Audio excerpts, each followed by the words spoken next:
ਸਤਿ ਸ਼੍ਰੀ ਅਕਾਲ ਜੀ। ਅੱਜ ਦਾ ਦਿਨ ਇਸ ਪੱਖੋਂ ਇਤਿਹਾਸ ਦੇ ਵਿੱਚ ਦਰਜ ਹੋਊਗਾ ਕਿ 3 ਖੇਤੀ ਕਾਨੂੰਨ ਜਿਹੜੇ ਪਿਛਲੇ ਵਰੇ ਲੈ ਕੇ ਆਂਦੇ ਗਏ, ਉਹ ਲੋਕ ਸਭਾ ਤੇ ਰਾਜ ਸਭਾ ਦੇ ਵਿੱਚ ਰੱਦ ਕਰਨੇ ਪੈ ਗਏ।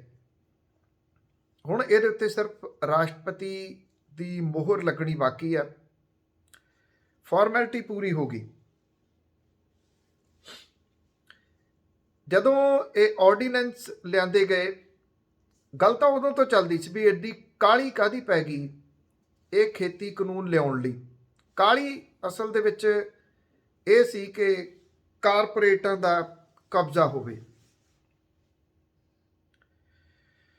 ਔਰ ਜਿਹੜੇ ਨਵੇਂ ਹਾਈਵੇਜ਼ ਤੁਸੀਂ ਦੇਖ ਰਹੇ ਹੋ ਬਣਦੇ, ਇਹ ਵਪਾਰ ਸੈਂਟਰਲ ਏਸ਼ੀਆ ਵੱਲ ਨੂੰ ਜਾਣਾ ਹੈ। ਇਹ ਗੱਲ ਸਭ ਨੂੰ ਪਤਾ, ਪਰ ਇਹਦਾ ਫਾਇਦਾ ਕਿਤੇ ਆਮ ਬੰਦੇ ਨੂੰ ਨਾ ਹੋ ਜੇ, ਆਮ ਕਿਸਾਨਾਂ ਨੂੰ ਨਾ ਹੋ ਜੇ, ਤੇ ਇਹਦੇ ਉੱਤੇ ਕਾਰਪੋਰੇਟ ਆ ਕੇ ਕਾਬਜ਼ ਹੋ ਜਾਣ, ਜਿਹਦੇ ਕਰਕੇ ਇਹ ਖੇਤੀ ਕਾਨੂੰਨ ਲਿਆਂਦੇ ਗਏ ਸੀ। ਵਿਰੋਧ ਸ਼ੁਰੂ ਹੋਇਆ, ਪੰਜਾਬ ਦੇ ਵਿੱਚੋਂ ਵਿਰੋਧ ਸ਼ੁਰੂ ਹੋਇਆ, ਫਿਰ ਇਹਦੇ ਨਾਲ ਹਰਿਆਣਾ ਆ ਕੇ ਲੜਿਆ, ਫਿਰ ਉਸ ਤੋਂ ਬਾਅਦ ਉੱਤਰ ਪ੍ਰਦੇਸ਼, ਰਾਜਸਥਾਨ, ਤੇ ਫਿਰ ਹੌਲੀ ਹੌਲੀ ਪੂਰੇ ਮੁਲਕ ਦੇ ਵਿੱਚ ਇਹ ਅੰਦੋਲਨ ਫੈਲ ਗਿਆ। ਇਹਦੇ ਵਿੱਚ ਟ੍ਰੇਡ ਯੂਨੀਅਨਾਂ ਨਾਲ ਆਈਆਂ, ਇਹਦੇ ਵਿੱਚ ਮਜ਼ਦੂਰ ਜਥੇਬੰਦੀਆਂ ਨਾਲ ਆ ਕੇ ਖੜੀਆਂ ਹੋ ਗਈਆਂ, ਇਹਦੇ ਵਿੱਚ ਸਟੂਡੈਂਟ ਆਰਗੇਨਾਈਜੇਸ਼ਨਸ ਨਾਲ ਆ ਕੇ ਖੜੀਆਂ ਹੋ ਗਈਆਂ। ਮਹਿੰਗਾਈ ਤੋਂ ਤੰਗ ਆਏ ਲੋਕ ਇਹਦੇ ਵਿੱਚ ਆ ਕੇ ਖੜੇ ਹੋ ਗਏ। ਲੋਕ ਇਹ ਸੋਚਦੇ ਸੀਗੇ ਕਿ ਜਿਹੋ ਜਿਹੇ ਹਾਲਾਤ, ਜਿਹੋ ਜਿਹਾ ਹਾਲ ਪਿਛਲੇ ਸਾਲਾਂ ਦੇ ਦੌਰਾਨ ਹੋਏ ਅੰਦੋਲਨਾਂ ਦਾ ਹੋਇਆ, ਉਸੇ ਕਿਸਮ ਦਾ ਇਸ ਅੰਦੋਲਨ ਦਾ ਵੀ ਹਾਲ ਹੋਊਗਾ। ਬਹੁਤ ਵਾਰੀ ਇਹ ਲੱਗਿਆ ਕਿ ਹੁਣ ਇਹ ਅੰਦੋਲਨ ਗਿਆ, ਹੁਣ ਇਹ ਬਹੁਤੀ ਦੇਰ ਨਹੀਂ ਚੱਲ ਸਕੂਗਾ। ਕਿਸਾਨ ਜਥੇਬੰਦੀਆਂ, ਜਿਹਦੇ ਵਿੱਚ 32 ਪੰਜਾਬ ਦੀਆਂ ਕਿਸਾਨ ਜਥੇਬੰਦੀਆਂ ਸ਼ਾਮਲ ਨੇ, ਉਂਝ ਜਿਹੜੀਆਂ ਚਲਾ ਰਹੀਆਂ ਨੇ ਸੰਯੁਕਤ ਕਿਸਾਨ ਮੋਰਚੇ ਦੇ ਵਿੱਚ ਸ਼ਾਮਲ, ਉਹ 42 ਦੇ ਕਰੀਬ ਨੇ। 500 ਦੇ ਕਰੀਬ ਡਿਫਰੈਂਟ ਆਰਗੇਨਾਈਜੇਸ਼ਨਸ, ਜਥੇਬੰਦੀਆਂ ਨੇ, ਜਿਨ੍ਹਾਂ ਦੇ ਵਿੱਚ ਟ੍ਰੇਡ ਯੂਨੀਅਨਾਂ, ਸਟੂਡੈਂਟ ਦੀਆਂ ਜਥੇਬੰਦੀਆਂ, ਉਹ ਸ਼ਾਮਲ ਨੇ। ਕਿਹੜਾ ਵਰਗ ਸੀਗਾ ਜਿਹੜਾ ਇਹ ਅੰਦੋਲਨ ਦੇ ਵਿੱਚ ਨਹੀਂ ਆਇਆ? ਸਮੇਂ-ਸਮੇਂ ਦੇ ਉੱਤੇ ਜਦੋਂ ਕਵਰੇਜ ਲਈ ਜਾਣਾ ਹੁੰਦਾ ਸੀ ਤਾਂ ਉੱਥੇ ਕਦੀ ਤਾਂ ਵਕੀਲ ਆਏ ਹੋਏ ਨੇ ਕਿਸੇ ਹਾਈ ਕੋਰਟ ਦੇ, ਸੁਪਰੀਮ ਕੋਰਟ ਦੇ ਵਕੀਲ ਆਏ ਹੋਏ ਨੇ, ਸਾਬਕਾ ਜੱਜ ਉੱਥੇ ਆਏ ਹੋਏ ਨੇ, ਸਾਬਕਾ IAS ਆਫੀਸਰ ਉੱਥੇ ਆਏ ਹੋਏ ਨੇ। ਹਰ ਵਰਗ ਨੇ ਇਹ ਗੱਲ ਆਖੀ ਕਿ ਇਹ ਤੁਹਾਤੋਂ ਗਲਤ ਬਣ ਗਏ ਕਾਨੂੰਨ, ਤੁਸੀਂ ਸਿੱਧੀ ਦਖਲ ਅੰਦਾਜ਼ੀ ਕਰ ਲਈ ਰਾਜਾਂ ਦੇ ਵਿੱਚ। ਇਹ ਜਿਹੜੇ ਲੋਕ ਆ ਕੇ ਬੈਠ ਗਏ ਆ, ਇਹ ਬਹੁਤ ਸਿਰੜੀ ਲੋਕ ਨੇ, ਇਹ ਵਾਪਸ ਨਹੀਂ ਪਰਤਣਗੇ। ਪਰ ਬਜਾਏ ਇਹਦੇ ਕਿ ਉਹਨਾਂ ਦੇ ਸਿਰੜ ਨੂੰ ਨਾ ਪਰਖਿਆ ਜਾਂਦਾ, ਉਹਨਾਂ ਦੀ ਪੇਸ਼ੈਂਸ ਪਰਖੀ ਗਈ। ਉਹਨਾਂ ਨੂੰ ਖਾਲਿਸਤਾਨੀ ਆਖਿਆ ਗਿਆ, ਪਾਕਿਸਤਾਨੀ ਆਖਿਆ ਗਿਆ, ਅੰਦੋਲਨ ਜੀਵੀ ਕਿਹਾ ਗਿਆ, ਉਹਨਾਂ ਨੂੰ ਮਵਾਲੀ ਤੱਕ ਲਫ਼ਜ਼ ਬੋਲੇ ਗਏ। ਜੇ ਪਿਛਲੇ ਸਮੇਂ ਦੇ ਦੌਰਾਨ ਤੁਸੀਂ ਕੇਂਦਰੀ ਨੇਤਾਵਾਂ ਦੇ ਤੇ ਪੰਜਾਬ ਦੇ 2-3 ਭਾਜਪਾ ਦੇ ਨੇਤਾਵਾਂ ਦੇ ਬਿਆਨ ਕਢਾ ਲਓ, ਕਿਹੜਾ ਨੀਵਾਂ ਪੱਧਰ ਸੀ ਜਿਹੜਾ ਇਹਨਾਂ ਕਿਸਾਨਾਂ ਦੇ ਵਾਸਤੇ ਨਹੀਂ ਬੋਲਿਆ ਗਿਆ, ਸਿਰਫ ਇਸ ਕਰਕੇ ਕਿ ਜਿਹੜੇ ਕਾਨੂੰਨ ਆਏ ਨੇ ਉਹ ਉਹਨਾਂ ਕਾਨੂੰਨਾਂ ਦਾ ਵਿਰੋਧ ਕਰ ਰਹੇ ਸੀਗੇ ਕਿ ਇਹ ਕਿਸਾਨਾਂ ਦੇ ਵਿਰੋਧ ਦੇ ਵਿੱਚ ਨੇ। ਸਿਰਫ ਇਸ ਵਜ੍ਹਾ ਕਰਕੇ ਵੀ ਇਹ ਕੌਣ ਹੋ ਗਏ। ਇੱਥੇ ਤਾਂ ਬੋਲਦਾ ਕੋਈ ਨਹੀਂ ਸੀ, ਕਿਸੇ ਕਾਨੂੰਨ ਦੇ ਬਾਰੇ ਕੋਈ ਨਹੀਂ ਬੋਲਿਆ। ਲੋਕਾਂ ਦੇ ਪੈਸੇ ਤਬਾਹ ਹੋ ਗਏ ਡੀਮੋਨੀਟਾਈਜੇਸ਼ਨ ਦੇ ਵਿੱਚ, ਨੋਟਬੰਦੀ ਦੇ ਵਿੱਚ, ਨਹੀਂ ਬੋਲੇ ਲੋਕ। ਇੱਥੇ ਰਫਾਲ ਵਾਲਾ ਚੱਲਦਾ ਰਿਹਾ, ਨਹੀਂ ਬੋਲੇ ਲੋਕ। ਇੱਥੇ GST ਲਾਗੂ ਹੋਈ, ਛੋਟੇ ਦੁਕਾਨਦਾਰ ਉਸ GST ਨੇ ਮਾਰ ਦਿੱਤੇ, ਨਹੀਂ ਬੋਲਿਆ ਕੋਈ। ਲੋਕ ਚੁੱਪ ਕਰਕੇ ਝੱਲਦੇ ਰਹੇ, ਸਹਿੰਦੇ ਰਹੇ। ਪਰ ਇਹ ਪੰਗਾ ਕਿਸਾਨਾਂ ਦੇ ਨਾਲ ਲਿਆ ਗਿਆ, ਤੇ ਕਿਸਾਨ ਇੱਕ ਇਸ ਤਰ੍ਹਾਂ ਦੀ ਕੌਮ ਹੈ ਜਿਹੜੀ ਕਿ ਮਿੱਟੀ ਦੇ ਨਾਲ ਹੀ ਉਹਦਾ ਸਿੱਧਾ ਰਿਲੇਸ਼ਨ ਹੈ। ਉਹ ਮਿੱਟੀ ਦੇ ਵਿੱਚ ਮਿੱਟੀ ਹੋ ਕੇ ਆਪਣੀ ਫਸਲ ਉਗਾਉਂਦੇ ਆ ਤੇ ਉਹਨਾਂ ਨੂੰ ਇਸ ਗੱਲ ਦੀ ਕੋਈ ਪਰਵਾਹ ਨਹੀਂ ਕਿ ਇਹ ਮਿੱਟੀ ਦੇ ਵਿੱਚ ਕਿਤੇ ਉਹ ਆਪ ਤਾਂ ਨਹੀਂ ਮਿਲ ਜਾਣਗੇ। ਚਾਹੇ ਤੁਸੀਂ ਤਰਾਈ ਵਾਲਾ ਖੇਤਰ ਲਾ ਲਓ, ਪੀਲੀ ਭੀਤ ਵਾਲਾ ਏਰੀਆ ਸਾਰਾ, ਚਾਹੇ ਤੁਸੀਂ ਗੁਜਰਾਤ ਦੇ ਉਹ ਸਰਹੱਦੀ ਖੇਤਰ ਲਾ ਲਓ ਜਿੱਥੇ ਕਿਸਾਨ ਇਸ ਕਰਕੇ ਲਿਜਾ ਕੇ ਵਸਾਏ ਗਏ ਕਿ ਇਹ ਬੰਜਰ ਜ਼ਮੀਨਾਂ ਨੂੰ ਇੱਕ ਤਾਂ ਵਾਹੁਣ ਕਰਾਉਣਗੇ, ਇਹਨਾਂ ਨੂੰ ਉਪਜਾਊ ਬਣਾਉਣਗੇ ਤੇ ਇੱਕ ਇਹ ਰਾਖੀ ਕਰਨਗੇ। ਜੇ ਦੇਖਿਆ ਜਾਵੇ ਤਾਂ ਚਾਹੇ ਉਹ ਪਾਕਿਸਤਾਨ ਦੇ ਨਾਲ ਲੱਗਦੀਆਂ ਸਰਹੱਦਾਂ ਨੇ, ਕਿੰਨੀ ਵਾਰੀ ਉਹ ਲੋਕ ਉੱਥੋਂ ਉਜੜੇ, ਬਾਰ-ਬਾਰ ਉਜੜੇ। ਜੋ ਮਦਦ ਉਹ ਉੱਥੇ ਕਰਦੇ ਆ ਜਦੋਂ ਕਿਤੇ ਖਤਰਾ ਖੜਾ ਹੁੰਦਾ, ਉਹ ਸਾਰੀਆਂ ਚੀਜ਼ਾਂ ਵਸਾਰ ਦਿੱਤੀਆਂ ਗਈਆਂ। ਗੁਜਰਾਤ ਦੇ ਵਿੱਚ ਬਿਠਾਏ ਕਿਸਾਨ, ਉਹਨਾਂ ਨੂੰ ਉਜਾੜਨ ਦੇ ਪ੍ਰਬੰਧ ਬਾਰ-ਬਾਰ ਕੀਤੇ ਗਏ। ਚਲੋ ਅਜੇ ਉਹ ਚੱਲੀ ਜਾਂਦਾ, ਨਹੀਂ ਤਾਂ ਉਹਨਾਂ ਦੇ ਉੱਤੇ ਤਲਵਾਰ ਤਾਂ ਉਜਾੜੇ ਦੀ ਉੱਦਾਂ ਹੀ ਲਮਕਦੀ ਹੈ, ਲਟਕਦੀ ਹੈ। ਜਿੰਨੀ ਦੇਰ ਤੱਕ ਤਾਂ ਬੰਜਰ ਸੀ ਜ਼ਮੀਨਾਂ, ਉਨੀ ਦੇਰ ਤੱਕ ਤਾਂ ਇਹ ਲੋਕ ਵਰਤੇ ਗਏ। ਜਦੋਂ ਅੱਜ ਉਹ ਜ਼ਮੀਨਾਂ ਉਪਜਾਊ ਹੋ ਗਈਆਂ, ਫਿਰ ਇਹ ਲੱਗਣ ਲੱਗ ਗਿਆ ਵੀ ਇਹ ਸਾਡੀਆਂ ਕਿਉਂ ਨਹੀਂ ਗਈਆਂ, ਇਹਨਾਂ ਤੇ ਇਹ ਕਿਵੇਂ ਆ ਕੇ ਬੈਠ ਸਕਦੇ ਆ। ਅੱਜ ਲੋਕ ਸਭਾ ਦੇ ਵਿੱਚ ਵੀ ਪਾਸ ਹੋ ਗਿਆ, ਰਾਜ ਸਭਾ ਦੇ ਵਿੱਚ ਵੀ ਪਾਸ ਹੋ ਗਿਆ ਕਿ ਇਹ ਤਿੰਨੇ ਖੇਤੀ ਕਾਨੂੰਨ ਵਾਪਸ ਲਏ ਜਾ ਰਹੇ ਆ। ਕੁਝ 10 ਦੇ ਕਰੀਬ ਅੰਦੋਲਨ ਰਹੇ, ਉਹਨਾਂ 10 ਦੇ ਵਿੱਚ ਇਹ ਖੇਤੀ ਕਾਨੂੰਨਾਂ ਦੇ ਵਿਰੋਧ ਦੇ ਵਿੱਚ ਲੱਗਿਆ ਅੰਦੋਲਨ ਸ਼ਾਮਲ ਹੋ ਗਿਆ। ਉਂਝ ਵੈਸੇ ਇਹ ਅੰਦੋਲਨ ਦੁਨੀਆ ਦੇ ਵਿੱਚ ਲੰਬੇ ਚੱਲਣ ਵਾਲੇ ਅੰਦੋਲਨਾਂ ਦੇ ਵਿੱਚੋਂ ਇੱਕ ਹੋ ਗਿਆ। ਜਿਹੜੇ ਲੋਕ ਬਹੁਤ ਤੱਤੇ ਵਗਦੇ ਸੀ, ਚੱਕ ਦਿਓ, ਢਾਹ ਦਿਓ, ਫੜ ਲਓ, ਇੱਧਰ ਨੂੰ ਚੱਲ ਜਾਓ, ਇੱਧਰ ਨੂੰ ਚੱਲ ਜਾਓ, ਉਹਨਾਂ ਚੀਜ਼ਾਂ ਦੀ ਪਰਵਾਹ ਕੀਤੇ ਬਿਨਾਂ ਸੰਯੁਕਤ ਕਿਸਾਨ ਮੋਰਚੇ ਦੇ ਆਗੂ ਠਰਮੇ ਦੇ ਨਾਲ ਚੱਲਦੇ ਰਹੇ। ਇਹ ਕਹਿੰਦੇ ਰਹੇ ਕਿ ਅਸੀਂ ਜਵਾਨੀ ਦਾ ਨੁਕਸਾਨ ਨਹੀਂ ਕਰਾਉਣਾ, ਅਸੀਂ ਅਗਲੀਆਂ ਪੀੜ੍ਹੀਆਂ ਦੀ ਲੜਾਈ ਲੜਨ ਵਾਸਤੇ ਆਏ ਹਾਂ ਕਿ ਉਹਨਾਂ ਦੀਆਂ ਜ਼ਮੀਨਾਂ ਬਚੀਆਂ ਰਹਿਣ, ਤੇ ਜੇ ਇੱਥੇ ਨੁਕਸਾਨ ਹੋ ਗਿਆ, ਕੋਈ ਹਿੰਸਾ ਹੋ ਗਈ, ਤੇ ਅਸੀਂ ਪਿੰਡਾਂ ਥਾਵਾਂ ਦੇ ਉੱਤੇ ਜਾ ਕੇ ਉਹਨਾਂ ਮਾਪਿਆਂ ਨੂੰ ਕੀ ਜਵਾਬ ਦੇਵਾਂਗੇ ਜਿਨ੍ਹਾਂ ਨੇ ਸਾਡੇ ਭਰੋਸੇ ਦੇ ਉੱਤੇ ਆਪਣੇ ਨੌਜਵਾਨ ਪੁੱਤਾਂ ਨੂੰ ਭੇਜਿਆ। ਉਹ ਇਸ ਗੱਲ ਦੇ ਉੱਤੇ ਕਾਇਮ ਰਹੇ। ਤੁਸੀਂ ਬਾਰ-ਬਾਰ ਉਹਨਾਂ ਦੇ ਬਿਆਨ ਜਦੋਂ ਮਰਜ਼ੀ ਕਢਾ ਕੇ ਦੇਖ ਲਓ। ਖੈਰ ਉਸ ਪਾਸੇ ਵੱਲ ਨਾ ਜਾਂਦੇ ਹੋਏ 10 ਉਹਨਾਂ ਅੰਦੋਲਨਸ ਦੀ ਗੱਲ ਕਰਦੇ ਆ ਜਿਹੜੇ ਕਿ ਚਰਚਾ ਦੇ ਵਿੱਚ ਰਹੇ, ਤੇ ਅੱਜ ਇਹ ਅੰਦੋਲਨ ਉਹਨਾਂ ਵੱਡੇ ਅੰਦੋਲਨਾਂ ਦੇ ਵਿੱਚੋਂ ਉਹਦੇ 'ਚ ਸ਼ਾਮਲ ਹੋ ਗਿਆ ਜਿਨ੍ਹਾਂ ਨੇ ਜਿੱਤ ਹਾਸਲ ਕੀਤੀ। 1965 ਦੇ ਵਿੱਚ ਇੱਕ ਅੰਦੋਲਨ ਹੋਇਆ ਜਦੋਂ ਇਹ ਕਹਿ ਦਿੱਤਾ ਗਿਆ ਕਿ ਇੱਕੋ ਭਾਸ਼ਾ ਜਿਹੜੀ ਆ ਉਹ ਅਧਿਕਾਰਤ ਰਹੂਗੀ। ਪਿਛਲੇ ਦਿਨਾਂ 'ਚ ਤੁਸੀਂ ਸੁਣਦੇ ਹੋ ਨਾ, ਵਨ ਨੇਸ਼ਨ ਵਨ ਲੈਂਗੁਏਜ। ਇਹ 1965 ਦੇ ਵਿੱਚ ਪਹਿਲਾ ਅੰਦੋਲਨ ਹੋਇਆ ਸੀ। ਇਹ ਪਹਿਲਾ ਵਿਰੋਧ ਇਹਦਾ 25 ਜਨਵਰੀ 1965 ਨੂੰ ਤਾਮਿਲਨਾਡੂ ਦੇ ਮਦੁਰਾ ਏਰੀਆ ਪੈਂਦਾ, ਉੱਥੇ ਹੋਇਆ। 2 ਮਹੀਨੇ ਤੱਕ ਇਹ ਚੱਲਿਆ। ਹਾਲਾਤ ਕਾਬੂ ਕਰਨ ਦੇ ਵਾਸਤੇ ਪੈਰਾਮਿਲਟਰੀ ਫੋਰਸਸ ਤੱਕ ਲੈਣੀਆਂ ਪਈਆਂ। 70 ਲੋਕਾਂ ਦੀ ਮੌਤ ਹੋਈ ਇਹਦੇ ਵਿੱਚ। ਉਦੋਂ ਦੇ ਪ੍ਰਧਾਨ ਮੰਤਰੀ ਲਾਲ ਬਹਾਦਰ ਸ਼ਾਸਤਰੀ ਹੋਰਾਂ ਨੂੰ ਮੂਹਰੇ ਆਉਣਾ ਪਿਆ ਤੇ ਉਹਨਾਂ ਨੇ ਭਰੋਸਾ ਦਿਵਾਇਆ ਕਿ ਅਧਿਕਾਰਤ ਭਾਸ਼ਾ ਦੇ ਰੂਪ ਦੇ ਵਿੱਚ ਦੂਸਰੀਆਂ ਲੈਂਗੁਏਜ ਤੇ ਇੰਗਲਿਸ਼ ਉਹਦਾ ਵੀ ਇਸਤੇਮਾਲ ਹੁੰਦਾ ਰਹੂਗਾ, ਜੋ ਕਿ ਅੱਜ ਤੱਕ ਹੈ। 1965 ਦੇ ਵਿੱਚ ਹੋਇਆ ਸੀਗਾ। ਤੋ ਜਿਹੜੇ ਅੱਜ ਵਨ ਨੇਸ਼ਨ ਵਨ ਲੈਂਗੁਏਜ ਦੀ ਜਿਹੜੀ ਗੱਲ ਕਰਦੇ ਆ, ਉਹਨਾਂ ਦੇ ਵਾਸਤੇ ਇਹ ਯਾਦ ਰੱਖਣਾ ਜ਼ਰੂਰੀ ਹੈ। ਦੂਜਾ ਅੰਦੋਲਨ ਹੋਇਆ ਜੈ ਪ੍ਰਕਾਸ਼ ਨਾਰਾਇਣ ਹੋਣਾ ਵਾਲਾ 1974 ਦੇ ਵਿੱਚ। ਸੰਪੂਰਨ ਕ੍ਰਾਂਤੀ ਇਹਨੂੰ ਨਾਮ ਦਿੱਤਾ ਗਿਆ। 18 ਮਾਰਚ 1974 ਨੂੰ ਜੈ ਪ੍ਰਕਾਸ਼ ਨਾਰਾਇਣ ਹੋਰਾਂ ਦੀ ਅਗਵਾਈ ਦੇ ਵਿੱਚ ਪਟਨਾ ਤੋਂ ਸਟੂਡੈਂਟ ਅੰਦੋਲਨ ਦੀ ਸ਼ੁਰੂਆਤ ਹੁੰਦੀ ਹੈ।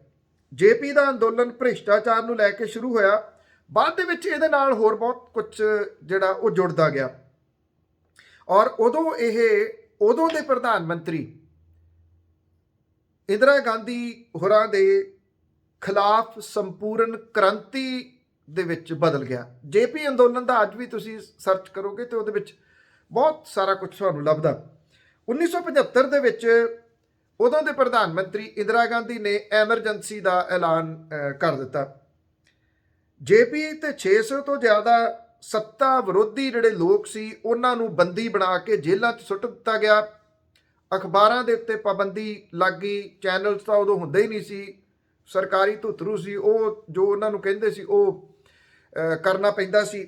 ਜਿਹੜੀਆਂ ਅਖਬਾਰਾਂ ਦੇ ਦਫ਼ਤਰ ਸੀ ਉੱਥੇ ਸਰਕਾਰੀ ਬੰਦੇ ਬਹਿ ਗਏ, ਉਹ ਵੇਖਦੇ ਕਿਹੜੀ ਖਬਰ ਛਪਣੀ ਹੈ, ਕਿਹੜੀ ਖਬਰ ਨਹੀਂ ਛਪਣੀ, ਕਿਹੜਾ ਐਡੀਟੋਰੀਅਲ ਲਿਖਿਆ ਜਾਣਾ, ਕਿਹੜਾ ਨਹੀਂ ਲਿਖਿਆ ਜਾਣਾ। ਉਦੋਂ ਵੀ ਬੋਲਣ ਵਾਲੇ ਉਹਨਾਂ ਨੂੰ ਭੁਗਤਣਾ ਬਹੁਤ ਕੁਝ ਪਿਆ। ਐਮਰਜੈਂਸੀ ਤੋਂ ਬਾਅਦ 1977 ਦੇ ਵਿੱਚ ਚੋਣਾਂ ਹੋਈਆਂ ਤੇ ਉਹਨਾਂ ਨੇ ਇੰਦਰਾ ਗਾਂਧੀ ਹੋਰਾਂ ਦਾ ਇੱਕ ਮਜ਼ਬੂਤ ਕਿਲਾ ਢਹਿ ਢੇਰੀ ਕਰ ਦਿੱਤਾ। ਜੇ ਤੁਹਾਨੂੰ ਯਾਦ ਹੋਵੇ ਤਾਂ ਉਦੋਂ ਮੁਰਾਰਜੀ ਦੇਸਾਈ ਫਿਰ ਬਾਅਦ ਦੇ ਵਿੱਚ ਪ੍ਰਧਾਨ ਮੰਤਰੀ ਬਣਦੇ ਆ। ਇਹ ਅੰਦੋਲਨ ਨੇ ਆਰਐਸਐਸ ਨੂੰ ਇੱਕ ਕਿਸਮ ਦੇ ਨਾਲ ਪਛਾਣ ਦਿਵਾਉਣ ਦੇ ਵਿੱਚ ਵੱਡਾ ਰੋਲ ਨਿਭਾਇਆ। ਇਹ 1974 ਦਾ ਅੰਦੋਲਨ ਸੀ। ਜੇਪੀ ਅੰਦੋਲਨ ਦੇ ਤੌਰ ਦੇ ਉੱਤੇ ਵੀ ਇਹ ਜਾਣਿਆ ਜਾਂਦਾ। ਫਿਰ 1974 ਦੇ ਵਿੱਚ ਇੱਕ ਬੜਾ ਨਵੇਕਲੇ ਟਾਈਪ ਦਾ ਅੰਦੋਲਨ ਸ਼ੁਰੂ ਹੋਇਆ, ਚਿਪਕੋ ਅੰਦੋਲਨ। ਔਰ ਇਹ ਚਿਪਕੋ ਅੰਦੋਲਨ 26 ਮਾਰਚ ਨੂੰ ਗੜਵਾਲ ਹਿਮਾਲਿਆ ਦੇ ਲਾਤਾ ਪਿੰਡ ਪੈਂਦਾ, ਉੱਥੇ 2400 ਰੁੱਖ ਵੱਢੇ ਜਾਣੇ ਸੀ। ਮੇਰਾ ਖਿਆਲ ਅੱਜ ਚਿਪਕੋ ਅੰਦੋਲਨ ਦੀ ਪੰਜਾਬ ਨੂੰ ਬਹੁਤ ਜ਼ਰੂਰਤ ਹੈ। ਪੰਜਾਬੀ ਆਪਣੇ ਹੱਥੀਂ ਵੱਢੀ ਜਾ ਰਹੇ ਆ, ਇੱਥੇ ਚਿਪਕੂਗਾ ਕੌਣ? ਇਹ ਤਾਂ ਅੱਗ ਲਾ ਲਾ ਕੇ ਸਾੜੀ ਜਾਂਦੇ ਆ, ਕੋਈ ਲਾਉਣ ਲਈ ਤਿਆਰ ਨਹੀਂ, ਵੱਢਣ ਲਈ ਕੁਹਾੜੀਆਂ ਲੈ ਕੇ ਸਾਰੇ ਆ ਜਾਂਦੇ। 26 ਮਾਰਚ ਨੂੰ ਗੜਵਾਲ ਦੇ ਹਿਮਾਲਿਆ ਦੇ ਵਿੱਚ ਲਾਤਾ ਪਿੰਡ ਦੇ ਵਿੱਚ 2400 ਰੁੱਖ ਵੱਢੇ ਜਾਣੇ ਸੀਗੇ। ਗੌਰਾ ਦੇਵੀ ਔਰਤ ਸੀਗੀ, ਉਹਦੀ ਅਗਵਾਈ ਦੇ ਵਿੱਚ 17 ਔਰਤਾਂ ਨੇ ਕੀ ਕੀਤਾ ਜੀ, ਇਹ ਰੁੱਖਾਂ ਨੂੰ ਚਿੰਬੜ ਗਈਆਂ, ਚਿਪਕ ਗਈਆਂ, ਜਿਹਦੇ ਕਰਕੇ ਇਹਦਾ ਨਾਮ ਚਿਪਕੋ ਅੰਦੋਲਨ ਪਿਆ। ਵਿਸ਼ਵ ਭਰ ਦੇ ਵਿੱਚ ਇਹਦਾ ਚਰਚਾ ਹੋਇਆ। ਉਹ ਔਰਤਾਂ ਕਹਿੰਦੀਆਂ ਕਿ ਇਹ ਬਜ਼ੁਰਗ ਨੇ ਸਾਡੇ ਰੁੱਖ, ਸਾਡੇ ਧੀਆਂ ਪੁੱਤ ਨੇ, ਅਸੀਂ ਇਹਨਾਂ ਨੂੰ ਵੱਢਣ ਨਹੀਂ ਦੇਣਾ। ਤੇ ਉਹ ਇਹਦੇ ਨਾਲ ਉਹਨਾਂ ਨੇ ਜੱਫੀਆਂ ਪਾ ਲਈਆਂ ਇਹਨਾਂ ਨੂੰ, ਤਾਂ ਚਿਪਕ ਗਈਆਂ ਉਹਨਾਂ ਨੂੰ। ਇਹਦੀ ਨੀਂਹ ਸੁੰਦਰ ਲਾਲ ਬਹੁਗੁਣਾ, ਕਾਮਰੇਡ ਗੋਬਿੰਦ ਸਿੰਘ ਰਾਵਤ, ਚੰਡੀ ਪ੍ਰਸਾਦ ਭੱਟ ਤੇ ਗੌਰਾ ਦੇਵੀ ਦੇ ਅਗਵਾਈ ਦੇ ਵਿੱਚ ਰੱਖੀ ਗਈ। ਪ੍ਰਧਾਨ ਮੰਤਰੀ ਇੰਦਰਾ ਗਾਂਧੀ ਹੋਰਾਂ ਨੇ ਹਿਮਾਲਿਆ ਦੇ ਜੰਗਲਾਂ ਦੇ ਵਿੱਚ ਰੁੱਖਾਂ ਦੀ ਕਟਾਈ ਦੇ ਉੱਤੇ 15 ਸਾਲ ਤੱਕ ਰੋਕ ਲਾ ਦਿੱਤੀ। ਉਦੋਂ ਇਹ ਚਿਪਕੋ ਅੰਦੋਲਨ ਦੀ ਦੇਣ ਸੀਗੀ। ਔਰ ਇਹ ਅੰਦੋਲਨ ਅੱਜ ਵੀ এনवायरमेंट ਦੇ ਵਾਸਤੇ ਜਾਗਰੂਕਤਾ ਦੇ ਤੌਰ ਦੇ ਉੱਤੇ ਵਰਤਿਆ ਜਾਂਦਾ। ਕਾਸ਼ ਅੱਜ ਕਿਤੇ ਕੋਈ ਚਿਪਕਣ ਵਾਲੇ, ਦੇਖੋ ਇਹ ਤਾਂ ਚੰਦ ਔਰਤਾਂ ਸੀ 27 ਜਿਨ੍ਹਾਂ ਨੇ ਵਿਰੋਧ ਕੀਤਾ ਤੇ ਇੱਕ ਅੰਦੋਲਨ ਬਣ ਗਿਆ। ਚਿਪਕਣ ਵਾਲੀ ਕਿਤੇ ਅੱਜ ਵੀ ਹੋ ਜਾਣ ਤੇ 15 ਸਾਲ ਦੇ ਵਾਸਤੇ ਰੁੱਖਾਂ ਦੀ ਕਟਾਈ ਦੇ ਉੱਤੇ ਪਾਬੰਦੀ ਲੱਗ ਜਾਵੇ ਤੇ ਸ਼ਾਇਦ ਅਸੀਂ ਜਿਹੜੀਆਂ ਬਿਮਾਰੀਆਂ ਦਾ ਅੱਜ ਸਾਹਮਣਾ ਕਰ ਰਹੇ ਹਾਂ, এনवायरमेंट ਦੇ ਵਾਸਤੇ ਗੰਦ ਪਿਆ ਹੋਇਆ, এনवायरमेंट ਦੇ ਵਿੱਚ ਸੁਪਰੀਮ ਕੋਰਟ ਦੇ ਵਿੱਚ ਸੁਣਵਾਈ ਚੱਲ ਰਹੀ ਆ ਪੋਲਿਊਸ਼ਨ ਨੂੰ ਲੈ ਕੇ। ਪੋਲਿਊਸ਼ਨ ਵਧਣ ਦਾ ਕਾਰਨ ਅੰਨ੍ਹੇਵਾਹ ਰੁੱਖਾਂ ਦੀ ਕਟਾਈ ਹੈ ਔਰ ਕਿਤੇ ਉਹ ਦੁਬਾਰਾ ਹੋ ਸਕੇ। ਇਹ 1974 ਦੀ ਗੱਲ ਹੈ। ਫਿਰ ਅਸਮ ਅੰਦੋਲਨ ਇੱਕ ਵੱਡੇ ਅੰਦੋਲਨਾਂ ਦੇ ਵਿੱਚੋਂ ਆਉਂਦਾ। 1978 ਦੇ ਵਿੱਚ, ਇਹ 1971 ਦੇ ਵਿੱਚ ਮਾਫ ਕਰਨਾ ਆਉਂਦਾ, ਜਦੋਂ ਜਿਹੜਾ ਬੰਗਲਾਦੇਸ਼ ਜਿਹੜਾ ਬਣਦਾ, ਪੂਰਬੀ ਪਾਕਿਸਤਾਨ ਦੇ ਵਿੱਚ ਯੁੱਧ ਸ਼ੁਰੂ ਹੋਇਆ ਤਾਂ 10 ਲੱਖ ਲੋਕਾਂ ਨੇ ਅਸਮ ਦੇ ਵਿੱਚ ਆ ਕੇ ਸ਼ਰਨ ਲਈ ਉੱਥੇ। ਔਰ ਬੰਗਲਾਦੇਸ਼ ਬਣਨ ਤੋਂ ਬਾਅਦ ਬਹੁਤ ਸਾਰੇ ਲੋਕ ਆਪਣੇ ਮੁਲਕ ਚਲੇ ਗਏ, ਪਰ ਬਹੁਤ ਸਾਰੇ ਲੋਕ ਅਸਾਮ ਦੇ ਵਿੱਚ ਰੁਕ ਗਏ। ਇਹਦੇ ਵਿੱਚ ਅਸਾਮ ਦੇ ਜਿਹੜੇ ਉੱਥੋਂ ਦੇ ਮੂਲ ਵਸਨੀਕ ਨੇ, ਉਹਨਾਂ ਨੇ ਅਣਸੁਰੱਖਿਆ ਦੀ ਭਾਵਨਾ ਫੈਲ ਗਈ ਤੇ 1978 ਦੇ ਵਿੱਚ ਇਹਦਾ ਵਿਰੋਧ ਸ਼ੁਰੂ ਕੀਤਾ। ਜਿਹੜੀ CAA ਹੈ, ਜੇ ਤੁਸੀਂ ਲੇਟੈਸਟ ਦੇਖਿਆ ਹੋਵੇ, ਤੇ ਜਿਹੜੇ ਸੰਗਮਾ ਦੀ ਬੇਟੀ ਆ, ਹਾਲਾਂਕਿ ਉਹ NDA ਦਾ ਪਾਰਟ ਨੇ, ਉਹਨਾਂ ਨੇ ਕੱਲ ਇਹ ਗੱਲ ਕਹੀ ਹੈ ਕਿ ਅਸਮ ਦੇ ਵੱਡੇ ਹਿੱਤਾਂ ਨੂੰ ਮੁੱਖ ਰੱਖਦਿਆਂ CAA ਵੀ ਵਾਪਸ ਲੈ ਲਓ। ਇਹ ਉਹਦੇ ਨਾਲ ਜੁੜਿਆ ਹੋਇਆ ਮਾਮਲਾ ਹੈ। 1978 ਦੇ ਵਿੱਚ ਵਿਰੋਧ ਸ਼ੁਰੂ ਕੀਤਾ। 1983 ਦੇ ਵਿੱਚ ਅਸਮ ਦੇ ਵਿੱਚ ਬਹੁਤ ਵੱਡੇ ਪੱਧਰ ਦੇ ਉੱਤੇ ਹਿੰਸਾ ਫੈਲ ਗਈ ਤੇ ਉਸ ਤੋਂ ਬਾਅਦ ਫਿਰ ਸਮਝੌਤੇ ਦੀ ਗੱਲਬਾਤ ਸ਼ੁਰੂ ਹੋਈ। 15 ਅਗਸਤ 1985 ਨੂੰ ਉਦੋਂ ਦੇ ਪ੍ਰਧਾਨ ਮੰਤਰੀ ਰਾਜੀਵ ਗਾਂਧੀ ਤੇ ਅੰਦੋਲਨਕਾਰੀਆਂ ਦੇ ਵਿਚਾਲੇ ਅਸਮ ਨੂੰ ਲੈ ਕੇ ਸਮਝੌਤਾ ਹੋਇਆ। ਤੈਅ ਹੋਇਆ ਕਿ 25 ਮਾਰਚ 71 ਤੋਂ ਬਾਅਦ ਅਸਾਮ ਦੇ ਵਿੱਚ ਆਏ ਸਾਰੇ ਬੰਗਲਾਦੇਸ਼ੀ ਨਾਗਰਿਕਾਂ ਨੂੰ ਇੱਥੋਂ ਜਿਹੜਾ ਉਹ ਜਾਣਾ ਹੋਊਗਾ। ਇਹ ਉਦੋਂ ਸਮਝੌਤਾ ਹੋਇਆ। ਫਿਰ ਉਸ ਤੋਂ ਬਾਅਦ ਇੱਕ ਅੰਦੋਲਨ ਆਉਂਦਾ, ਮੰਡਲ ਕਮਿਸ਼ਨ ਵਿਰੋਧੀ ਅੰਦੋਲਨ। 20 ਦਸੰਬਰ ਨੂੰ ਮੋਰਾਰਜੀ ਦੇਸਾਈ ਸਰਕਾਰ ਨੇ ਬੀਪੀ ਮੰਡਲ ਦੀ ਪ੍ਰਧਾਨਗੀ ਦੇ ਵਿੱਚ ਜਿਹੜਾ ਪਿਛੜੇ ਹੋਏ ਜਿਹੜੇ ਵਰਗ ਸੀ ਉਹਦਾ ਇੱਕ ਗਠਨ ਕੀਤਾ ਉਹਨਾਂ ਨੇ। 1980 ਦੇ ਵਿੱਚ ਮੰਡਲ ਕਮਿਸ਼ਨ ਨੇ ਰਿਪੋਰਟ ਸਰਕਾਰ ਨੂੰ ਦਿੱਤੀ, ਜਿਹਦੇ ਵਿੱਚ OBC ਦੇ ਵਾਸਤੇ ਯੂਨੀਵਰਸਿਟੀ ਤੇ ਨੌਕਰੀ ਦੇ ਵਿੱਚ 27% ਸੀਟਾਂ ਰਿਜ਼ਰਵ ਕਰਨ ਦੀ ਸਿਫਾਰਿਸ਼ ਕੀਤੀ ਗਈ। 7 ਅਗਸਤ 1990 ਨੂੰ VP ਸਿੰਘ ਹੋਰਾਂ ਦੀ ਸਰਕਾਰ ਦੇ ਵੱਲੋਂ ਮੰਡਲ ਕਮਿਸ਼ਨ ਦੀਆਂ ਕੁਝ ਸਿਫਾਰਿਸ਼ਾਂ ਲਾਗੂ ਕਰ ਦੇਣ ਦੇ ਐਲਾਨ ਕਰਨ ਦੇ ਨਾਲ ਹੀ ਇਹਦੇ ਵਿਰੋਧ ਦੇ ਵਿੱਚ ਪੂਰੇ ਮੁਲਕ ਦੇ ਵਿੱਚ ਅੱਗ ਫੈਲ ਗਈ।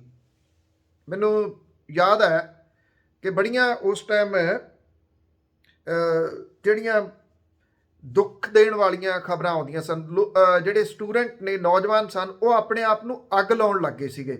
ਇਹ 1990 ਦੀ ਗੱਲ ਹੈ। VP ਸਿੰਘ ਹੋਰਾਂ ਨੇ 7 ਨਵੰਬਰ 1990 ਨੂੰ ਪ੍ਰਧਾਨ ਮੰਤਰੀ ਦੇ ਅਹੁਦੇ ਤੋਂ ਅਸਤੀਫਾ ਦੇ ਦਿੱਤਾ। ਉਸ ਤੋਂ ਬਾਅਦ ਮੰਡਲ ਕਮਿਸ਼ਨ ਦੀ ਬਾਕੀ ਜਿਹੜੀਆਂ ਸਿਫਾਰਿਸ਼ਾਂ ਸੀਗੀਆਂ ਉਹ ਆਈਆਂ ਗਈਆਂ ਹੋ ਗਈਆਂ। ਮਤਲਬ ਕਿ ਹਾਲਾਂਕਿ ਇਸ ਮਾਮਲੇ ਦੇ ਵਿੱਚ ਸਮਝੌਤਾ ਤਾਂ ਨਹੀਂ ਹੋਇਆ, ਪਰ VP ਸਿੰਘ ਹੋਰਾਂ ਦੀ ਗੱਦੀ ਚਲੇਗੀ। ਇਸ ਕਰਕੇ ਇਹ ਅੰਦੋਲਨ ਨੂੰ ਇੱਕ ਸਫਲ ਅੰਦੋਲਨ ਮੰਨਿਆ ਜਾਂਦਾ। ਇਹਦੇ ਵਿੱਚ ਜਾਨਾਂ ਬਹੁਤ ਗਈਆਂ, ਜਿਉਂਦੇ ਸਾੜ ਲਿਆ ਬਹੁਤ ਸਾਰੇ ਲੋਕਾਂ ਨੇ ਇਹਦੇ ਵਿਰੋਧ ਕਰਦਿਆਂ ਹੋਇਆ। ਫਿਰ ਆਉਂਦਾ ਇੱਕ ਤੇਲੰਗਾਨਾ ਅੰਦੋਲਨ। ਤੇਲੰਗਾਨਾ ਨੂੰ ਵੱਖਰਾ ਰਾਜ ਬਣਾਉਣ ਦੇ ਵਾਸਤੇ ਜਦੋਂ ਤੇਲੰਗਾਨਾ ਅੰਦੋਲਨ ਦੀ ਸ਼ੁਰੂਆਤ ਹੁੰਦੀ ਆ ਤਾਂ ਪੁਲਿਸ ਦੀ ਗੋਲਾਬਾਰੀ ਦੇ ਵਿੱਚ 300 ਲੋਕਾਂ ਦੀ ਮੌਤ ਹੁੰਦੀ ਆ। 2001 ਦੇ ਵਿੱਚ ਕੇ ਚੰਦਰਸ਼ੇਖਰ ਰਾਓ ਨੇ ਵੱਖਰਾ ਤੇਲੰਗਾਨਾ ਦਾ ਮੁੱਦਾ ਉਠਾਉਂਦਿਆਂ ਹੋਇਆ ਤੇਲੰਗਾਨਾ ਰਾਸ਼ਟਰੀ ਸਮਿਤੀ ਬਣਾਈ। ਕੇ ਚੰਦਰਸ਼ੇਖਰ ਰਾਓ ਉਹੀ ਨੇ ਜਿਹੜੇ ਮੁੱਖ ਮੰਤਰੀ ਨੇ ਔਰ ਬੜੇ ਸਫਲ ਮੁੱਖ ਮੰਤਰੀ ਮੰਨੇ ਜਾਂਦੇ ਨੇ। ਉਸ ਵੇਲੇ ਆਂਧਰਾ ਦੇ ਮੁੱਖ ਮੰਤਰੀ YS ਰਾਜਸ਼ੇਖਰ ਰੈਡੀ ਦੀ ਮੌਤ ਤੋਂ ਬਾਅਦ ਤੇਲੰਗਾਨਾ ਦੀ ਮੰਗ ਨੇ ਜ਼ੋਰ ਫੜ ਲਿਆ। ਅਕਤੂਬਰ 2009 ਦੇ ਵਿੱਚ ਚੰਦਰਸ਼ੇਖਰ ਰਾਓ ਨੇ ਵੱਖਰਾ ਤੇਲੰਗਾਨਾ ਦੀ ਮੰਗ ਨੂੰ ਲੈ ਕੇ ਮਰਨ ਵਰਤ ਸ਼ੁਰੂ ਕਰ ਦਿੱਤਾ ਤੇ ਕਈ ਦੌਰ ਦੀ ਗੱਲਬਾਤ ਤੋਂ ਬਾਅਦ ਡਾਕਟਰ ਮਨਮੋਹਨ ਸਿੰਘ ਹੋਰਾਂ ਦੀ ਸਰਕਾਰ ਨੇ ਆਂਧਰਾ ਪ੍ਰਦੇਸ਼ ਤੋਂ ਤੇਲੰਗਾਨਾ ਨੂੰ ਵੱਖਰਾ ਕਰਕੇ ਉਹਦੀ ਪ੍ਰਕਿਰਿਆ ਸ਼ੁਰੂ ਕਰਨ ਦਾ ਐਲਾਨ ਕੀਤਾ ਤੇ ਅੱਜ ਤੇਲੰਗਾਨਾ ਇੱਕ ਵੱਖਰਾ ਸੂਬਾ ਹੈ। ਇਹ ਵੀ ਵੱਡੇ ਅੰਦੋਲਨਾਂ ਦੇ ਵਿੱਚ ਆਉਂਦਾ। ਅੱਛਾ, ਫਿਰ ਆਉਂਦਾ ਜਿਹੜਾ ਐਂਟੀ ਕਰਪਸ਼ਨ ਅੰਦੋਲਨ, ਜਿਹੜਾ ਅੰਨਾ ਹਜ਼ਾਰੇ ਦੀ ਅਗਵਾਈ ਦੇ ਵਿੱਚ 5 ਅਪ੍ਰੈਲ ਨੂੰ ਅੰਨਾ ਹਜ਼ਾਰੇ ਨੇ ਦਿੱਲੀ ਦੇ ਜੰਤਰ ਮੰਤਰ ਦੇ ਉੱਤੇ ਅੰਦੋਲਨ ਸ਼ੁਰੂ ਕੀਤਾ। ਜਨ ਲੋਕਪਾਲ ਦੀ ਮੰਗ ਨੂੰ ਲੈ ਕੇ ਸ਼ੁਰੂ ਹੋਇਆ ਇਹ ਅੰਦੋਲਨ ਜਿਹੜਾ ਸੀ ਭੁੱਖ ਹੜਤਾਲ ਬਹੁਤ ਵੱਡਾ ਅੰਦੋਲਨ ਬਣ ਗਿਆ। ਮੈਨੂੰ ਯਾਦ ਹੈ ਕਿ ਉਸ ਵੇਲੇ ਜਿਵੇਂ ਅੱਜ ਕਿਸਾਨ ਅੰਦੋਲਨ ਹੈ, ਉਦੋਂ ਵੀ ਲੋਕਾਂ ਨੂੰ ਇਹ ਲੱਗਣ ਲੱਗ ਗਿਆ ਸੀ ਕਿ ਬਹੁਤ ਕੁਝ ਇਹ ਅੰਦੋਲਨ ਬਦਲ ਦੇਊਗਾ। ਲੋਕ ਵਹੀਰਾਂ ਘੱਤ ਕੇ ਇਸ ਅੰਦੋਲਨ ਦੇ ਵਿੱਚ ਜਾਣੇ ਸ਼ੁਰੂ ਹੋ ਗਏ। ਉਹਨਾਂ ਦੀ ਕਾਂਗਰਸ ਦੀ ਸਰਕਾਰ ਨੇ, ਉਹਨਾਂ ਦੇ ਮੰਤਰੀਆਂ ਨੇ ਕੁਝ ਇਸ ਤਰ੍ਹਾਂ ਦੀਆਂ ਗਲਤੀਆਂ ਕੀਤੀਆਂ ਕਿ ਇਹ ਅੰਦੋਲਨ ਡੇ ਬਾਈ ਡੇ ਵੱਡਾ ਹੁੰਦਾ ਤੁਰਿਆ ਗਿਆ। ਅੰਨਾ ਹਜ਼ਾਰੇ ਹੋਰਾਂ ਨੂੰ ਗ੍ਰਿਫਤਾਰ ਕਰ ਲੈਣਾ, ਫਿਰ ਛੱਡ ਦੇਣਾ, ਉਹਨਾਂ ਦੇ ਪਿੱਛੇ ਪੁਲਿਸ ਦਾ ਭੱਜਣਾ, ਇਹਨਾਂ ਚੀਜ਼ਾਂ ਨੇ ਇਸ ਅੰਦੋਲਨ ਨੂੰ ਬਹੁਤ ਵੱਡਾ ਕਰ ਦਿੱਤਾ। 16 ਅਗਸਤ ਨੂੰ ਹਿਰਾਸਤ ਦੇ ਵਿੱਚ ਲਏ ਜਾਣ ਤੋਂ ਬਾਅਦ ਉਹਨਾਂ ਨੇ ਸਾਰਾ ਕੁਝ ਛੱਡ ਦਿੱਤਾ। ਅੰਨਾ ਹਜ਼ਾਰੇ ਹੋਰਾਂ ਨੇ ਲੋਕ ਸੜਕਾਂ ਦੇ ਉੱਤੇ ਉਤਰ ਆਏ, ਸਰਕਾਰ ਨੂੰ ਝੁਕਣਾ ਪੈ ਗਿਆ। 27 ਦਸੰਬਰ 2011 ਨੂੰ ਲੋਕ ਸਭਾ ਵਿਸ਼ੇਸ਼ ਤੌਰ ਦੇ ਉੱਤੇ ਸੱਦ ਕੇ ਲੋਕਪਾਲ ਬਿੱਲ ਪਾਸ ਕੀਤਾ ਗਿਆ। ਲੋਕਪਾਲ ਬਿੱਲ ਦਾ ਕੀ ਬਣਿਆ ਇਹ ਸਭ ਨੂੰ ਪਤਾ ਹੈ, ਉਹ ਉੱਥੇ ਹੀ ਆ ਕਹਾਣੀ, ਕੁਝ ਵੀ ਨਹੀਂ ਉਹਦਾ ਬਣਿਆ। ਇਹ ਕਿਹਾ ਜਾਂਦਾ ਕਿ ਇਹਦੇ ਪਿੱਛੇ ਵੀ ਕੁਝ ਤਾਕਤਾਂ ਇਸ ਤਰ੍ਹਾਂ ਦੀਆਂ ਸਨ ਜਿਨ੍ਹਾਂ ਨੇ ਇਸ ਅੰਦੋਲਨ ਨੂੰ ਭਖਾਇਆ ਤੇ ਉਹ ਡਾਕਟਰ ਮਨਮੋਹਨ ਸਿੰਘ ਹੋਰਾਂ ਦੀ ਸਰਕਾਰ ਜਿਹੜੀ ਸੀ ਉਹਦਾ ਪਤਨ ਉਦੋਂ ਹੋਣਾ ਸ਼ੁਰੂ ਇੱਕ ਕਿਸਮ ਦੇ ਨਾਲ ਹੋ ਗਿਆ। ਅੰਨਾ ਅੰਦੋਲਨ ਨੇ ਯੂਪੀਏ ਦੀ ਸਰਕਾਰ ਦੀਆਂ ਨੀਹਾਂ ਹਿਲਾਤੀਆਂ। ਇਹਦਾ ਫਾਇਦਾ ਬੀਜੇਪੀ ਨੂੰ ਸਿੱਧਮ ਸਿੱਧਾ ਹੋਇਆ। ਇਹਦੇ ਵਿੱਚੋਂ 2014 ਦੇ ਵਿੱਚ ਫਿਰ ਬੀਜੇਪੀ ਦੀ ਸਰਕਾਰ ਹੋਣ ਦੇ ਵਿੱਚ ਆਉਂਦੀ ਹੈ, ਜਿਹੜੀ ਕਿ ਆਪਣੇ ਤੌਰ ਦੇ ਉੱਤੇ ਬਣਦੀ। ਇਸ ਅੰਦੋਲਨ ਦੀ ਇਹੀ ਸਫਲਤਾ ਸੀ, ਅਦਰਵਾਈਜ਼ ਉਹ ਇਹਦੇ ਚੋਂ ਪ੍ਰਾਪਤ ਕੁਝ ਨਹੀਂ ਹੋਇਆ। ਜਾਂ ਫਿਰ ਇਹਦੇ ਵਿੱਚੋਂ ਅਰਵਿੰਦ ਕੇਜਰੀਵਾਲ ਨਿਕਲੇ ਅਤੇ ਉਹ ਦਿੱਲੀ ਦੇ ਵਿੱਚ ਆਮ ਆਦਮੀ ਪਾਰਟੀ ਬਣਾਉਂਦੇ ਆ ਅਤੇ ਉਦੋਂ ਬਾਅਦ ਉਹ ਦਿੱਲੀ ਦੀ ਸੱਤਾ ਦੇ ਉੱਤੇ ਕਾਬਜ਼ ਹੋ ਜਾਂਦੇ ਆ। ਜਿਹੜਾ ਲੋਕਪਾਲ ਸੀਗਾ ਉਹ ਤਾਂ ਕਿਤੇ ਵਿਸਰ ਗਿਆ, ਉਹ ਕਿਤੇ ਨਹੀਂ ਚੱਲਿਆ। ਫਿਰ ਇੱਕ ਅੰਦੋਲਨ 12 ਦੇ ਵਿੱਚ ਆਉਂਦਾ, ਇੱਕ ਲੜਕੀ ਦੇ ਨਾਲ ਰੇਪ ਹੋ ਜਾਂਦਾ, ਬੜੇ ਵਹਿਸ਼ੀਆਨਾ ਤਰੀਕੇ ਦੇ ਨਾਲ ਉਹਦੇ ਨਾਲ ਬੱਸ ਦੇ ਵਿੱਚ ਰੇਪ ਕੀਤਾ ਜਾਂਦਾ ਅਤੇ ਇਹ ਲੋਕ ਫਿਰ ਸੜਕਾਂ ਦੇ ਉੱਤੇ ਨਿਕਲ ਆਉਂਦੇ ਆ, ਜਿਹੜਾ ਕਿ ਨਿਰਭਇਆ ਦੇ ਨਾਮ ਦੇ ਨਾਲ ਜਾਣੀ ਜਾਂਦੀ। ਉਹਨੂੰ ਇੱਕ ਨਾਮ ਦਿੱਤਾ ਗਿਆ ਸੀਗਾ, ਉਹਦਾ ਨਾਮ ਉਂਝ ਹੋਰ ਸੀਗਾ, ਪਰ ਇਹ ਨਾਮ ਉਹਨੂੰ ਦਿੱਤਾ ਗਿਆ ਸੀਗਾ। 16 ਦਸੰਬਰ ਨੂੰ ਦਿੱਲੀ ਦੇ ਵਿੱਚ 6 ਲੋਕਾਂ ਨੇ ਉਹਦੇ ਨਾਲ ਰੇਪ ਕੀਤਾ। ਉਹਦੇ ਬਹੁਤ ਬੁਰੇ ਤਰੀਕੇ ਦੇ ਨਾਲ ਉਹਦੀ ਜ਼ਿੰਦਗੀ ਮੌਤ ਦੀ ਉਹ ਲੜਾਈ ਲੜਦੀ ਰਹੀ। 29 ਦਸੰਬਰ ਨੂੰ ਉਹਦੀ ਮੌਤ ਹੋ ਗਈ ਅਤੇ ਜਿਹਨੇ ਔਰਤਾਂ ਦੇ ਖਿਲਾਫ ਹੋ ਰਹੀ ਹਿੰਸਾ ਦੇ ਵਾਸਤੇ ਇੱਕ ਬਹੁਤ ਵੱਡਾ ਅੰਦੋਲਨ ਮੁਲਕ ਦੇ ਵਿੱਚ ਖੜਾ ਕਰਤਾ। ਪੁਲਿਸ ਦੇ ਅਥਰੂ ਗੈਸ ਦੇ ਗੋਲੇ, ਡਾਂਗਾਂ, ਜਿਹੜੇ ਜਲ ਤੋਪਾਂ, ਇਹਦੇ ਬਾਵਜੂਦ ਇੰਡੀਆ ਗੇਟ ਦੇ ਸਾਹਮਣੇ ਪ੍ਰਦਰਸ਼ਨਕਾਰੀ ਡਟੇ ਰਹੇ। ਔਰ ਉਹ ਵੀ ਜਿਨ੍ਹਾਂ ਨੇ ਅੰਦੋਲਨ ਨੂੰ ਦੇਖਿਆ ਉਹਨਾਂ ਨੂੰ ਪਤਾ ਕਿ ਉਦੋਂ ਵੀ ਪੂਰਾ ਮੁਲਕ ਇੱਕ ਕਿਸਮ ਦੇ ਨਾਲ ਸੜਕਾਂ ਦੇ ਉੱਤੇ ਆ ਗਿਆ ਸੀਗਾ। ਨਿਰਭਇਆ ਕਾਂਡ ਦੇ ਦੋਸ਼ੀਆਂ ਨੂੰ ਬਾਅਦ ਦੇ ਵਿੱਚ ਫਾਂਸੀ ਦੀ ਸਜ਼ਾ ਹੋਈ। ਸਰਕਾਰ ਕ੍ਰਿਮੀਨਲ ਅਮੈਂਡਮੈਂਟ ਐਕਟ ਲੈ ਕੇ ਆਈ, ਜਿਹਦੇ ਵਿੱਚ ਰੇਪ ਦੀ ਸਜ਼ਾ 7 ਸਾਲ ਤੋਂ ਵਧਾ ਕੇ ਉਮਰ ਕੈਦ ਕਰ ਦਿੱਤੀ ਗਈ।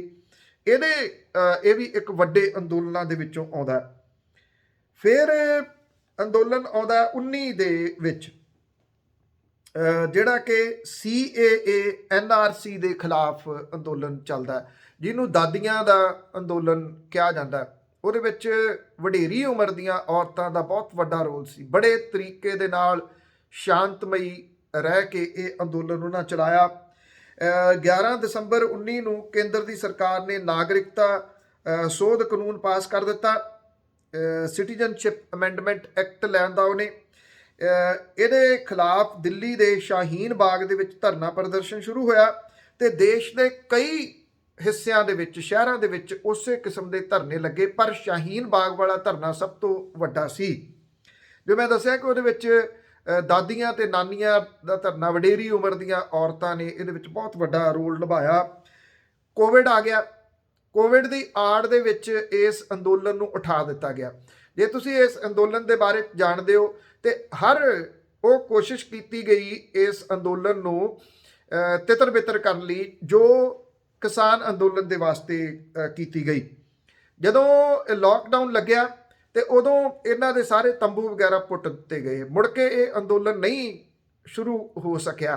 CAA NRC ਇੱਕ ਕਿਸਮ ਦੇ ਨਾਲ ਉਹ ਠੰਡੇ ਬਸਤੇ 'ਚ ਅੱਜ ਹੈਗੀ ਆ, ਕਿਸੇ ਟਾਈਮ ਵੀ ਉਹ ਕੱਢੀ ਜਾ ਸਕਦੀ ਆ। ਔਰ ਮੁੜ ਕੇ ਇਹਦੇ ਉੱਤੇ ਕੋਈ ਗੱਲਬਾਤ ਨਹੀਂ ਕੀਤੀ। ਜਾਂ ਫਿਰ ਆਉਂਦਾ ਹੁਣ ਵਾਲਾ ਜਿਹੜਾ 10ਵਾਂ ਅੰਦੋਲਨ, ਖੇਤੀ ਕਾਨੂੰਨਾਂ ਨੂੰ ਲੈ ਕੇ।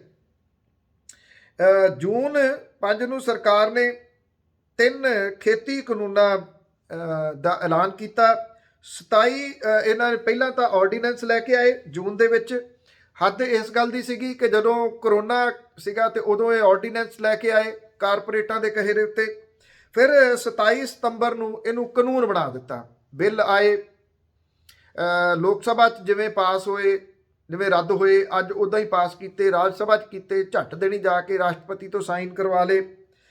25 ਨਵੰਬਰ 2020 ਨੂੰ ਖੇਤੀ ਕਾਨੂੰਨਾਂ ਦੇ ਵਿਰੋਧ ਦੇ ਵਿੱਚ ਪੰਜਾਬ ਤੇ ਹਰਿਆਣਾ ਦੇ ਕਿਸਾਨਾਂ ਨੇ ਦਿੱਲੀ ਚਲੋ ਅੰਦੋਲਨ ਸ਼ੁਰੂ ਕੀਤਾ। ਨਵੰਬਰ ਦੇ ਵਿੱਚ ਜਿਵੇਂ ਉਹਨਾਂ ਨੂੰ ਰੋਕਿਆ ਗਿਆ ਪਹਿਲਾਂ ਹਰਿਆਣੇ ਦੇ ਵਿੱਚ, ਫਿਰ ਇਹ ਜਾ ਕੇ ਜਿਹੜੇ ਦਿੱਲੀ ਦੀਆਂ ਸਰਹੱਦਾਂ ਸੀ ਉਹ ਰੋਕ ਲਈਆਂ ਗਈਆਂ। ਵੱਡੀਆਂ ਵੱਡੀਆਂ ਰੋਕਾਂ ਖੜੀਆਂ ਕਰ ਦਿੱਤੀਆਂ ਗਈਆਂ। ਸਿੰਘੂ ਬਾਰਡਰ ਮੇਨ ਕੇਂਦਰ ਬਿੰਦੂ ਬਣ ਗਿਆ। ਟਿੱਕਰੀ ਵਾਲੀ ਸਾਈਡ ਜਿਹੜੀ ਸੀ ਉੱਥੇ ਵੱਡੀ ਗਿਣਤੀ ਦੇ ਵਿੱਚ ਜਾ ਕੇ ਕਿਸਾਨ ਬੈਠ ਗਏ। ਗਾਜੀਪੁਰ ਵਾਲੀ ਸਾਈਡ ਦੇ ਉੱਤੇ ਉੱਤਰ ਪ੍ਰਦੇਸ਼ ਤੋਂ ਆਏ ਕਿਸਾਨ ਬੈਠ ਗਏ। ਰਾਜਸਥਾਨ ਤੋਂ ਆਏ ਕਿਸਾਨਾਂ ਨੇ ਜਿਹੜਾ ਦਿੱਲੀ ਜੈਪੁਰ ਹਾਈਵੇ ਆ ਉਹਦੇ ਉੱਤੇ ਆ ਕੇ ਡੇਰੇ ਲਾ ਲਏ। ਇਹਦੇ ਵਿੱਚ 700 ਤੋਂ ਉੱਪਰ ਕਿਸਾਨਾਂ ਦੀ ਸ਼ਹੀਦੀ ਹੋਈ। ਉਹ ਇਸ ਦੁਨੀਆ ਤੋਂ ਤੁਰ ਗਏ। ਸਰਕਾਰ ਕਹਿੰਦੀ ਆ ਕਿ ਅਸੀਂ ਕਿਹੜਾ ਗੋਲੀ ਚਲਾਈ ਆ, ਪਰ ਉਹਨਾਂ ਦੀ ਸ਼ਹੀਦੀ ਇਸੇ ਅੰਦੋਲਨ ਕਰਕੇ ਹੋਈ। ਇੰਨੀ ਜ਼ਬਰਦਸਤ ਠੰਡ ਦੇ ਵਿੱਚ ਲੋਕਾਂ ਨੇ ਹੌਸਲਾ ਵਿਖਾਇਆ, ਬੈਠੇ ਰਹੇ, ਮੀਂਹਾਂ 'ਚ ਬੈਠੇ ਰਹੇ, ਗਰਮੀ ਦੇ ਵਿੱਚ ਬੈਠੇ ਰਹੇ। ਸਰਕਾਰ ਟਸ ਤੋਂ ਮਸ ਨਾ ਹੋਈ। ਕਿਹੜੇ ਕਿਹੜੇ ਦੋਸ਼ ਸੀ ਜਿਹੜੇ ਸਰਕਾਰ ਨੇ ਇਹਨਾਂ ਕਿਸਾਨਾਂ ਦੇ ਉੱਤੇ ਨਹੀਂ ਲਾਏ, ਪਰ 19 ਨਵੰਬਰ ਨੂੰ ਅਚਾਨਕ ਪ੍ਰਧਾਨ ਮੰਤਰੀ ਹੋਰਾਂ ਨੇ ਆ ਕੇ ਇਹ 3 ਖੇਤੀ ਕਾਨੂੰਨ ਰੱਦ ਕਰਨ ਦਾ ਐਲਾਨ ਕੀਤਾ। ਅੱਜ ਇਹ 29 ਨਵੰਬਰ 2021 ਨੂੰ ਇਹ ਲੋਕ ਸਭਾ ਦੇ ਵਿੱਚ ਤੇ ਰਾਜ ਸਭਾ ਦੇ ਵਿੱਚ ਪਾਸ ਕਰ ਦਿੱਤੇ ਗਏ। ਤਿੰਨੇ ਖੇਤੀ ਕਾਨੂੰਨ ਖਤਮ ਹੋ ਗਏ ਤੇ ਇੱਕ ਅੰਦੋਲਨ ਜਿਹੜਾ ਸੀ ਉਹ ਸਫਲ ਹੋ ਗਿਆ। ਜਦੋਂ ਤੁਸੀਂ ਕਹਾਣੀਆਂ ਸੁਣਾਓਗੇ ਨਵੀਂ ਪੀੜ੍ਹੀ ਨੂੰ ਤਾਂ ਉਦੋਂ ਜਦੋਂ ਵੱਡੇ ਅੰਦੋਲਨਾਂ ਦਾ ਜ਼ਿਕਰ ਚੱਲੂਗਾ ਤੇ ਸਭ ਤੋਂ ਵੱਡੇ ਅੰਦੋਲਨ ਦੇ ਰੂਪ ਦੇ ਵਿੱਚ ਇਸ ਕਿਸਾਨ ਅੰਦੋਲਨ ਨੂੰ ਗਿਣਿਆ ਜਾਊਗਾ। ਇਹਦੇ ਵਿੱਚ ਬਹੁਤ ਸਾਰੇ ਹੋਰ ਅੰਦੋਲਨ ਚੱਲੇ। ਬਹੁਤ ਸਾਰੇ ਲੋਕ ਇਹ ਵੀ ਕਹਿਣਗੇ ਕਿ ਧਰਮ ਯੁੱਧ ਮੋਰਚਾ ਚੱਲਿਆ, ਪਰ ਉਹਦਾ ਹਾਸਲ ਕੋਈ ਨਹੀਂ ਹੋਇਆ। ਉਹ ਚੱਲੇ ਅੰਦੋਲਨ, ਉਹ ਆਪਣੀ ਜਗ੍ਹਾ ਦੇ ਉੱਤੇ ਨੇ। ਬਹੁਤ ਸਾਰੇ ਲੋਕਾਂ ਨੇ ਉਹਦੇ ਵਿੱਚ ਵੀ ਕੁਰਬਾਨੀਆਂ ਆਪਣੀਆਂ ਦਿੱਤੀਆਂ, ਪਰ ਇਹ ਮੁਲਕ ਦੇ ਜਿਹੜੇ ਸਭ ਤੋਂ ਵੱਡੇ ਅੰਦੋਲਨ ਸੀ, ਕਿਉਂਕਿ ਉਹਦੇ ਉੱਤੇ ਇਹ ਸੀਗਾ ਕਿ ਇੱਕ ਠੱਪਾ ਲਾਤਾ ਗਿਆ। ਠੱਪਾ ਇਹਦੇ ਉੱਤੇ ਵੀ ਲਾਉਣ ਦੀ ਕੋਸ਼ਿਸ਼ ਕੀਤੀ, ਪਰ ਇਹ ਸੰਯੁਕਤ ਕਿਸਾਨ ਮੋਰਚੇ ਦੇ ਆਗੂਆਂ ਦੀ ਦੂਰ ਅੰਦੇਸ਼ੀ ਸੀ ਕਿ ਉਹਨਾਂ ਨੇ ਇਹਨਾਂ ਠੱਪਿਆਂ ਦੀ ਪਰਵਾਹ ਨਾ ਕਰਦਿਆਂ ਹੋਇਆ ਬੜੇ ਤਰੀਕੇ ਸਲੀਕੇ ਦੇ ਨਾਲ ਇਹ ਅੰਦੋਲਨ ਚਲਾਇਆ। ਇਸ ਵੀਡੀਓ ਨੂੰ ਤੁਸੀਂ ਸੰਭਾਲ ਕੇ ਰੱਖਣਾ, ਜਦੋਂ ਆਪਣੇ ਬੱਚਿਆਂ ਨੂੰ ਦੱਸਣਾ ਹੋਵੇ ਕਿ ਕਿਹੜੇ ਕਿਹੜੇ ਅੰਦੋਲਨ ਵੱਡੇ ਮੁਲਕ ਦੇ ਵਿੱਚ ਚੱਲੇ, ਉਹ ਕਿਵੇਂ ਚੱਲੇ, ਕੀ ਕਾਰਨ ਸੀ, ਕੀ ਉਹਦੇ ਵਿੱਚੋਂ ਹਾਸਲ ਹੋਇਆ। ਜਿਨ੍ਹਾਂ ਲੋਕਾਂ ਨੇ ਇਸ ਅੰਦੋਲਨ ਨੂੰ ਵੇਖਿਆ, ਇਹਦੇ ਵਿੱਚ ਪਾਰਟਿਸਿਪੇਟ ਕੀਤਾ, ਪਾਰਟਿਸਿਪੇਟ ਇਹ ਨਹੀਂ ਕਿ ਸਰਹੱਦਾਂ ਕਿ ਕਿਸੇ ਵੀ ਰੂਪ ਦੇ ਵਿੱਚ ਕੀਤਾ, ਉਹਨਾਂ ਦੇ ਵਾਸਤੇ ਇਹ ਦਿਨ ਬਹੁਤ ਅਹਿਮ ਹੈ ਕਿ ਇਹ ਅੰਦੋਲਨ ਜਿੱਤਿਆ ਗਿਆ। ਉਮੀਦ ਹੈ ਤੁਸੀਂ ਇਸ ਵੀਡੀਓ ਨੂੰ ਸ਼ੇਅਰ ਵੀ ਕਰੋਗੇ ਅੱਗੇ ਤੇ ਇਸ ਚੈਨਲ ਨੂੰ ਸਬਸਕ੍ਰਾਈਬ ਵੀ ਕਰੋਗੇ। ਧੰਨਵਾਦ ਜੀ, ਸਤਿ ਸ਼੍ਰੀ ਅਕਾਲ।